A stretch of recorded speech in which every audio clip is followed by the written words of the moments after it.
Assalamualaikum warahmatullahi wabarakatuh. Sahabat semua, semoga hari ini penuh berkah, penuh cahaya, dan hati kita selalu dalam lindungan Allah Subhanahu wa Ta'ala. Alhamdulillahirabbil alamin. Wassalatu wassalamu ala asyrafil anbiya wal mursalin sayyidina wa maulana Muhammadin wa ala alihi wa sahbihi ajmain. Amma ba'd.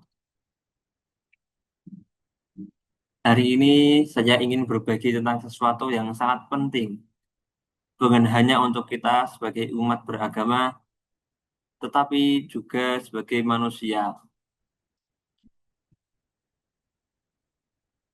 Dulu di sebuah desa kecil, hidup dua sahabat yang bernama Ahmad dan Budi. Ahmad adalah seorang Muslim yang taat, sedangkan Budi, sahabatnya, adalah seorang penganut agama lain. Meski berbeda keyakinan, keduanya tumbuh bersama, bermain bersama, belajar di sekolah yang sama, bahkan saling membantu saat orang tua mereka sakit. Suatu hari, datang seseorang dari luar desa dan berkata kepada Ahmad, "Kau tidak boleh berteman dengan orang yang berbeda keyakinan. Itu bisa mencemari imanmu," kata orang dari luar desa tersebut. Karena ada perkataan dari orang lain, Ahmad pun bimbang. Tapi ada suatu momen ketika Ahmad melihat Budi membantu ibunya yang sedang sakit tanpa diminta, tanpa pamrih. Dari situ Ahmad sadar, agama tidak mengajarkan permusuhan, tapi kebaikan. Langsung, apa itu moderasi beragama?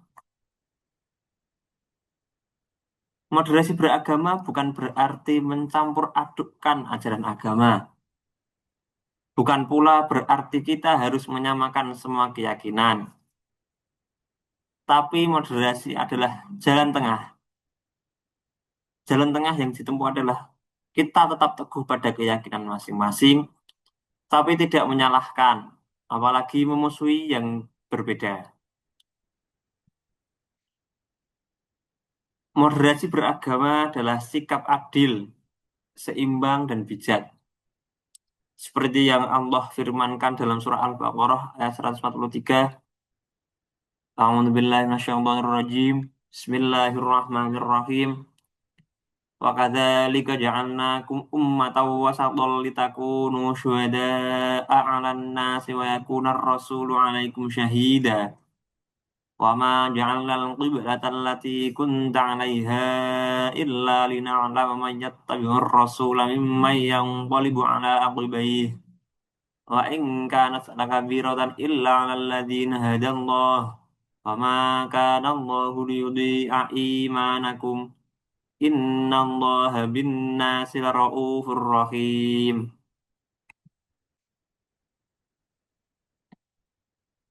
Ayat ini mempunyai arti, demikianlah pula kami telah menjadikan kamu, umat Islam, umat pertengahan, agar kamu menjadi saksi atas perbuatan manusia dan agar Rasul menjadi saksi atas perbuatan kamu. Kami tidak menetapkan kiblat yang kamu berkiblat kepadanya, yaitu Baitul Maqdis, kecuali agar kami mengetahui dalam kenyataan siapa yang mengikuti Rasul dan siapa yang berbalik ke belakang.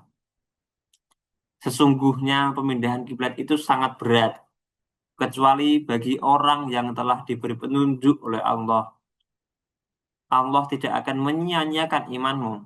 Sesungguhnya Allah benar-benar Maha Pengasih lagi Maha Penyayang kepada manusia. Ada kata wasaton.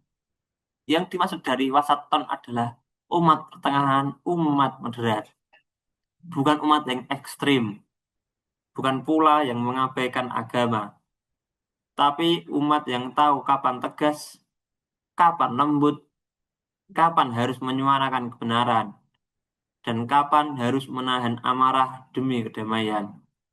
Mengapa hal ini penting? Mengapa menjadi umat yang moderat, yang tengah-tengah itu penting?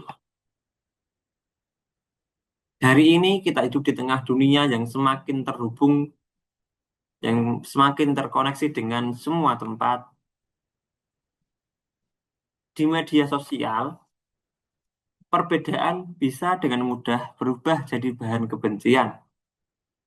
Padahal Rasulullah Shallallahu Alaihi Wasallam pernah hidup berdampingan dengan orang-orang dari berbagai keyakinan di Madinah. Beliau menunjukkan bahwa Islam itu hadir untuk menjadi rahmat bagi seluruh alam. Dalam surat Al-Anbiya ayat 107, Allah berfirman, "Wa ma arsalnaka illa rahmatan lil alamin." Dan tidaklah kami mengutus engkau, Nabi Muhammad, melainkan untuk menjadi rahmat bagi semesta alam.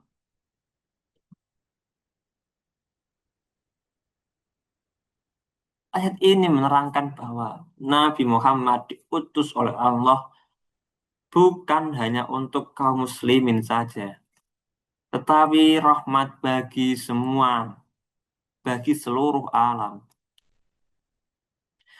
Jadi saat kita berkata, saya cinta Islam, maka itu juga berarti saya menolak kekerasan, saya menolak kebencian, saya menolak menghakimi orang hanya karena berbeda. Dalam praktiknya, moderasi beragama diamalkan dalam kehidupan sehari-hari. Kita bisa mengamalkan moderasi beragama dengan cara belajar memahami, bukan menghakimi. Sebelum berdebat soal keyakinan orang lain, coba introspeksi diri. Apakah saya sudah paham dengan ajaran saya? Apakah kita sudah benar dengan apa yang kita lakukan sendiri? Yang kedua, kita bisa bijak di media sosial. Jangan mudah terpancing oleh provokasi, jangan jadi bagian dari penyebar berita hoax dan kebencian atas nama agama. Dan yang terakhir, kita bisa berbuat baik kepada siapapun.